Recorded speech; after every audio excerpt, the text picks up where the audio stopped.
আগের ভিডিওতে আমি আলোচনা করেছিলাম নাউন কাকে বলে, নাউন কই প্রকারের এবং তার সঙ্গে কমন নাউন কি এবং প্রপার নাউন কি। আজকের ভিডিওতে আমি আলোচনা করব ম্যাটেরিয়াল নাউন কি এবং অ্যাবস্ট্রাক্ট নাউন কি। তো প্রথমে আমরা আলোচনা করব ম্যাটেরিয়াল নাউন। ম্যাটেরিয়াল নাউনের আরেকটা নাম হচ্ছে কংক্রিট নাউন, যেটাকে বাংলাতে বলা হয় বস্তুবাচক বিশেষ্য।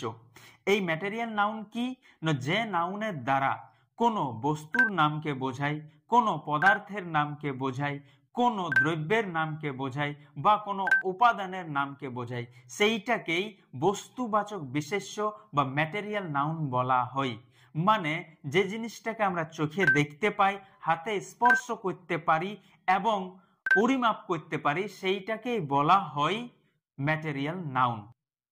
যেমন হচ্ছে গোল্ড বা সোনা, যেটা হচ্ছে একটা বস্তু, যেটাকে আমরা চোখে দেখতে পাই, হাতে স্পর্শ করতে পারি এবং পরিমাপ করতে পারি, সেই জন্য এইটা হচ্ছে একটা ম্যাটেরিয়াল নাউন। সেই রকমই হচ্ছে ওয়াটার মানে জল, যেটাকে আমরা দেখতে পাই, হাতে ছুঁতে পারি এবং পরিমাপ করতে পারি। সেরকম আরো যা জিনিস আছে, সে চেয়ার হোক, টেবিল হোক, ঘর হোক, বাড়ি হোক, মানুষ হোক, মা হোক, বাবা হোক, ইত্যাদি ইত্যাদি, এই সবগুলাই হচ্ছে ম্যাটেরিয়াল নাউন বা বস্তুবাচক বিশেষ্য।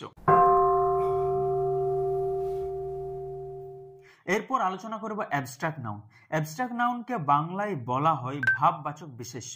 এই ভাববাচক বিশেষ্য বা অ্যাবস্ট্রাক্ট নাউন এই জিনিসটা কি না, যে নাউনের দ্বারা কোনো গুণকে, কোনো ধারণাকে বা কোনো অবস্থাকে বোঝায়, যেটাকে আমরা চোখে দেখতে পাই নাই, আমরা হাতে স্পর্শ করতে পারি নাই এবং পরিমাপ করতে পারি নাই, সেইটাকেই বলা হয় অ্যাবস্ট্রাক্ট নাউন বা ভাববাচক বিশেষ্য। যেমন উদাহরণ দিলে ভালো করে বোঝা যাবে।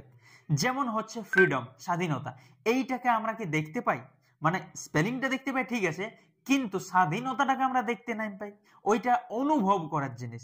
এই যে অনুভব, কোনো অনুভূতি বা ফিল করার জিনিস, যেটাকে আমরা চোখে দেখতে পাই নাই, সেইগুলোকেই বলা হয় অ্যাবস্ট্রাক্ট নাউন। যেমন হচ্ছে স্বাধীনতা মানে ফ্রিডম, তারপরে যদি আমরা বলি অনেস্টি সততা, তারপর আমি যদি বলি লাভ ভালোবাসা, ইত্যাদি ইত্যাদি, এইগুলা হচ্ছে অ্যাবস্ট্রাক্ট নাউন।